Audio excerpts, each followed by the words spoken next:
नमस्कार दोस्तों, कल्पना कीजिए कि आपका बच्चा बाहर खेल रहा है और अचानक एक आवारा कुत्ता उसे हमला कर देता है। दिल्ली में हाल ही में 6 साल की बच्ची छवि के साथ कुछ ऐसा ही हुआ और वो एक संक्रमित बीमारी रेबीज के कारण अपनी जान गंवा बैठी। इस घटना के बाद सुप्रीम कोर्ट ने एक आदेश जारी किए जिससे पूरा हंगामा मचा हुआ है। वो आदेश ये था, दिल्ली के जितने भी स्ट्रीट डॉग हैं, शहर से बाहर निकाल के एक सुरक्षित स्थान पे सारे कुत्तों को ले जाकर वहां पे उनका वैक्सीनेशन किया जाए, उनका प्रॉपर तरीके से उनका वहां पे रखा जाए एक जगह पे। तो चलिए इस केस के बारे में बहुत ही डिटेल में समझते हैं और ये भी देखते हैं कि क्या यह फैसला सही है, कितना हद तक सही है और कैसे ये आवारा कुत्ते अभी हमारे देश में एक बहुत ही बड़ा खतरा पैदा कर रहे हैं धीरे धीरे। 28 जुलाई 2025 को सुप्रीम कोर्ट ने खुद यानी सुओ मोटो केस दर्ज किया। तो सुप्रीम कोर्ट का इस केस के वजह थी कुत्ते के काटने की वजह से एक बच्ची का मौत।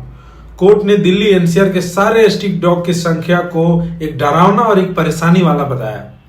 सिर्फ दिल्ली में ही साल 2024 में 90,000 से ज्यादा डॉग बाइट्स के केस आ चुके हैं अब तक। और पूरे भारत में साल 2023 का जो संख्या मैं बताऊं तो आपके होश उड़ जाएंगे। 17 लाख से भी ऊपर है जो कुत्ते काटने की वजह से आए हैं। रेबीज से हर साल भारत में 18 से 20 लाख लोगों की मौत हो रही है, जिससे ज्यादातर बच्चे और बुजुर्ग हैं। ये कुत्ते इतने आवारापन इनके इतने खुले आम हो चुके हैं कि आप बताएं, हर जगह हर सिटी में आप भी जरूर फील करते होंगे। बाइक से आपको जा रहे हो तो आपके बाइक के पीछे पड़ जाते हैं और गलती से अगर आप इनके पहुंच पे आ गए तो आपके तुरंत आपको काटेंगे। जस्टिस जेबी पर्दीवाला और जस्टिस आर महादेवन ने साफ साफ कहा है कि सभी स्ट्रीट डॉग्स को पकड़ो, उनकी नसबंदी और टीकाकरण करो और उनका अस्थायी डॉग शेल्टर में रखो, जिसमें पहले चरण में हाई रिस्क इलाके पे ध्यान दिया जाएगा और वहां से हाई रिस्क इलाके से 6 से 8 हफ्तों में सारे कुत्तों को पकड़ के डॉग शेल्टर में भेजना है, ऐसा ऑर्डर है। और जहां हर शेल्टर में स्टाफ होगा, सीसीटीवी कैमरा होगा उनके देखभाल के लिए। 1 हफ्ते के अंदर एनिमल हेल्पलाइन नंबर शुरू करने की भी घोषणा की गई है। शायद आपको जानकारी में नहीं होगा, मैं आपको बता दूं, इससे पहले भी आवारा कुत्तों को संभालने के लिए एक नियम बनाया गया था जो था एबीसी रूल। एबीसी नियम नाम, एबीसी नाम था, यानी उसका मतलब उससे ये होता था कि उन कुत्तों को पकड़ो और नसबंदी करके उनको छोड़ दो। कोर्ट ने इस पुरानी नीति को, जो पहले वाला जो नीति था, उसको बेकार और बेतुका बताया। बोला उससे तो कुछ फर्क ही नहीं पड़ रहा है। अब आप इस आदेश का समर्थन करते हैं या विरोध करते हैं? आइए आपके विचारों को मजबूती देते हैं। अगर समर्थन की बात करें तो जिन परिवार के बच्चे और जिन परिवार के बुजुर्गों को डॉग बाइट किया है, उन्होंने इस फैसले को बहुत राहत की सांस बताई है। और पब्लिक सेफ्टी समूह का कहना है कि बच्चों के जान पहले है, उसके बाद ही बाकी कोई नियम कानून है। अब आपको बताते हैं कि इस फैसले का विरोध कौन कर रहा है। कई सेलिब्रिटी जैसे जानवी कपूर, वरुण धवन, वीरदास इस कानून को एक डेथ सेंटेंस का नाम दिया है। बोला ये तो डेथ सेंटेंस है। ये वो लोग हैं जो अपने घर से निकलते हैं बड़ी गाड़ी में और बड़े जगह पे जाते हैं, वहां पे काम करते हैं और वापस अपने बड़े घर में लौट जाते हैं। ये उन गरीब लोगों के बारे में जानते ही नहीं है जो पैदल और साइकिल और मोटरसाइकिल पे बैठ के अपने काम पे जाता है और लौटते लौटते देर रात हो जाती है, कुत्ते उनके पीछे पड़ जाते हैं।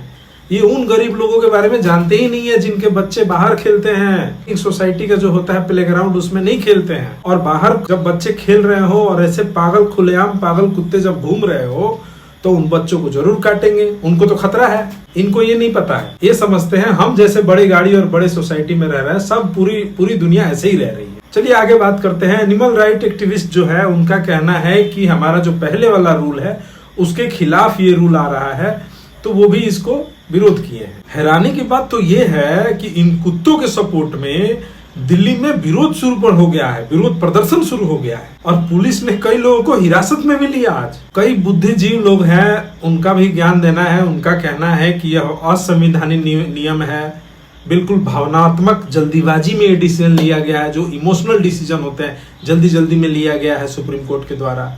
विपक्ष के जो हमारे महान नेता श्री राहुल गांधी जी का कहना है, इस नियम के ऊपर उन्होंने सवाल उठाया कि यह मानवीय तरीके से अगर इसको देखा जाए तो यह गलत है। अब सरकार और कोर्ट का अगला कदम क्या होना चाहिए और क्या होगा, तो देखिए ये आदेश आने के बाद दिल्ली सरकार ने साफ साफ कहा है कि यह आदेश इंसानियत के साथ लागू किया जाएगा, यानी एक चरणबद्ध तरीके से लागू किया जाएगा, जिसमें ना ही इंसानों को खतरा होगा और ना ही जानवरों का अमानवीय व्यवहार होगा। बहुत बढ़िया।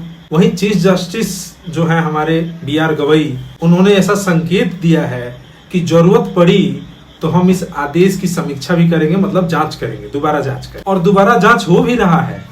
आज का न्यूज है कि 14 अगस्त को चीफ जस्टिस ने 3 बड़े जजों की बेंच बैठाई है, जिनका फैसला इस पे वापस पुनर्विचार करने के लिए, जिनका फैसला वापस सुनवाई किया जाएगा इस फैसले को।